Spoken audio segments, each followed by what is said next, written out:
Isang gabi naglalakad ka pa uwi galing trabaho. Pagod na pagod ka. Tapos may nakasalubong kang isang bata.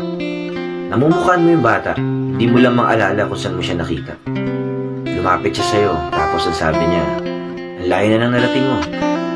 Proud ako sa'yo. Pagod na pagod ka na, pero hindi ka sumusuko. Nagulat ka sa mga sinabi niya, tapos bigla siyang tumakbo. Paglingon mo, wala na siya sa paningin mo. Bigla mong naalala kung sino yung bata na yun. Ikaw pala yun 20 years ago. Pinapaalala niya lang sa'yo na magpatuloy ka lang. Minsan hanap tayo ng hanap ng motivation at inspirasyon. Pero hindi natin alam, sarili lang pala natin yung makakapagpamotivate sa atin. Paano kung makita mo talaga yung batang ikaw? Ano kayang sasabihin niya sa'yo? O ano kaya yung sasabihin mo sa kanya? Maging proud kaya kayo sa isa't isa?